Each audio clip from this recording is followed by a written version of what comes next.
حضرت علی رضی اللہ تعالیٰ عنہ جو حضور اکرم صلی اللہ علیہ وآلہ وسلم کے تربیت یافتہ تھے، تربیت یافتہ ہونا، تربیت حاصل کرنا، اور آغاز نبوت سے آخر عمر تک کم از کم 32 برس آپ صلی اللہ علیہ وآلہ وسلم کی خدمت کی۔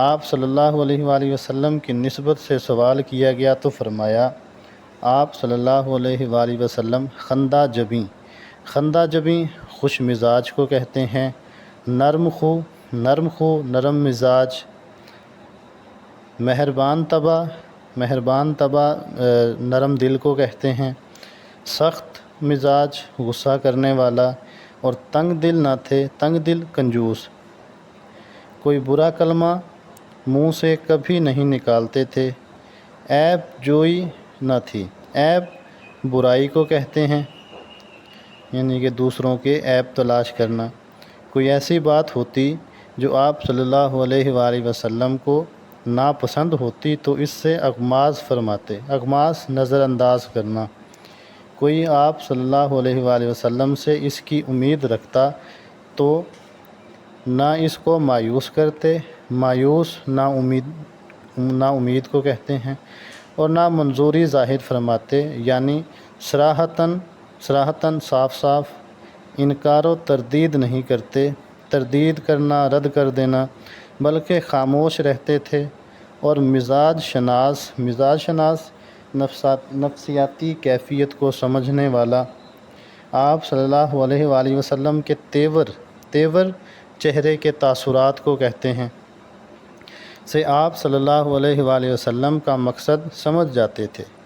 اپنے نفس سے 3 چیزیں، نفس خواہش کو کہتے ہیں، خواہش کہہ لیں، ذات کہہ لیں، خواہشات کہہ لیں، 3 چیزیں آپ صلی اللہ علیہ وآلہ وسلم نے بالکل دور کرتی تھیں، بحث و مباحثہ، تکرار لفظی یا تبادلہ خیال، مناظرہ، ان سب کو کہتے ہیں، ضرورت سے زیادہ بات کرنا، اور جو بات مطلب کی نہ ہو اس میں پڑنا۔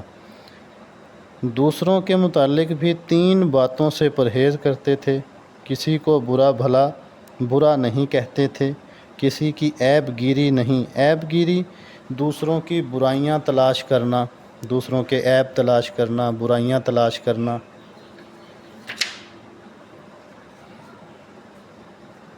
کرتے تھے، کسی کے اندرونی حالات کی ٹوہ میں نہیں رہتے تھے، اندرونی حالات، ذاتی حالات، ٹوہ میں رہنا، تلاش میں رہنا، وہی باتیں کرتے تھے جن سے کوئی مفید نتیجہ نکل سکتا تھا، مفید نتیجہ، فائدہ مند انجام۔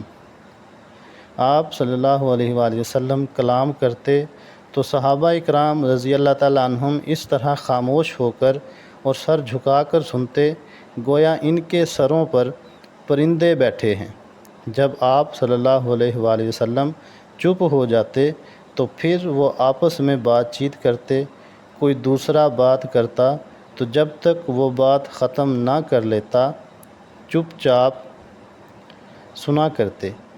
لوگ جن باتوں پر ہنستے آپ صلی اللہ علیہ وآلہ وسلم بھی مسکرا دیتے، جن پر لوگ تعجب کرتے آپ صلی اللہ علیہ وآلہ وسلم بھی کرتے۔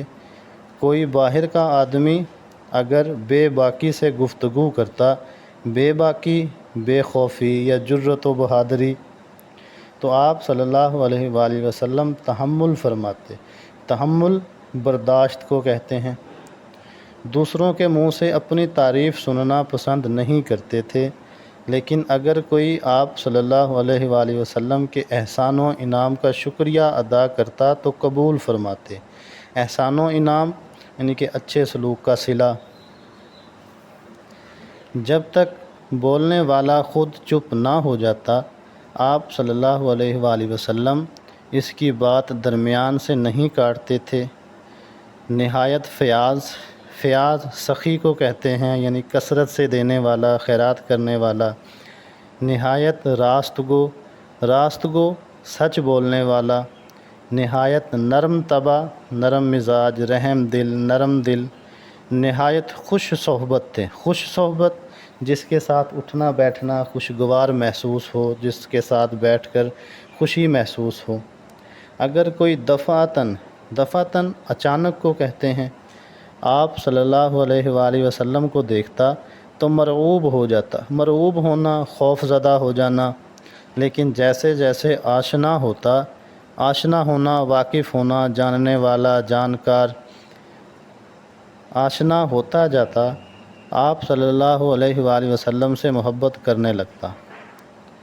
حضرت ہند بن ابی حالہ رضی اللہ تعالیٰ عنہ، جو گویا حضور اکرم صلی اللہ علیہ وآلہ وسلم کے آغوش پروردہ، گود میں پرورش پانے والا، جس کو پرورش دی ہو، وہ بیان کرتے ہیں آپ صلی اللہ علیہ وآلہ وسلم نرم خو تھے، نرم مزاج رکھنے والا، رحم دل، نرم دل رکھنے والا، جب بولے تو نرمی سے بات کرنے والا، سخت مزاج نہ تھے۔ سخت مزاج یعنی کہ غصہ کرنے والا، کسی کی توہین روا نہیں رکھتے تھے۔ توہین روا رکھنا یعنی کہ بے عزتی اگر کسی کی ہو رہی ہے تو اس کو جائز سمجھنا، حضور پاک ان تمام چیزوں سے ان کے خلاف کہہ لیں آپ۔ چھوٹی چھوٹی باتوں پر اظہار شکر فرماتے تھے، کسی چیز کو برا نہیں کہتے تھے۔ کھانا جس قسم کا سامنے آتا تناول فرماتے۔ تناول فرمانا، کھا لینا، جو مل جانا اس کو تناول کر لینا، اور اس کو برا بھلا نہ کہتے۔ اگر کوئی کسی امر حق کی مخالفت کرتا، امر حق سچا حکم یا اللہ تعالیٰ کی طرف سے نازل کردہ حکم، اس کی کوئی مخالفت کرتا تو آپ صلی اللہ علیہ وآلہ وسلم کو غصہ آ جاتا اور اس کی پوری حمایت کرتے۔ حمایت یعنی کہ طرفداری کرتے، امر حق کی پوری طرفداری کرتے، اور جو اس کی مخالفت کرتا اس کے ساتھ غصہ کرتے۔ لیکن خود اپنے ذاتی معاملے پر کبھی آپ صلی اللہ علیہ وآلہ وسلم کو غصہ نہیں آیا اور نہ کسی سے انتقام لیا۔ انتقام بدلہ لینے کو کہتے ہیں، یعنی کہ حضور پاک نے جو اللہ تعالیٰ کے حکم تھے، اگر کوئی اس کے خلاف آتا تو پھر اس کے مقابلے میں یا اس پہ غصہ بھی کرتے، اس کی مخالفت بھی کرتے جس حد تک جا سکتے تھے، لیکن کبھی اپنے معاملے پر کسی سے کسی قسم کا کوئی انتقام نہیں لیا۔ تو امید ہے بیٹا آپ کو اس سبق میں جو مشکل الفاظ تھے ان کی بھی سمجھ آ گئی ہوگی، اور جو یہ سبق تھا اس کے بارے میں بھی آپ واقف ہو چکے ہوں گے۔ تو انشاءاللہ نیکسٹ ہم کسی اور موضوع پہ بات کریں گے۔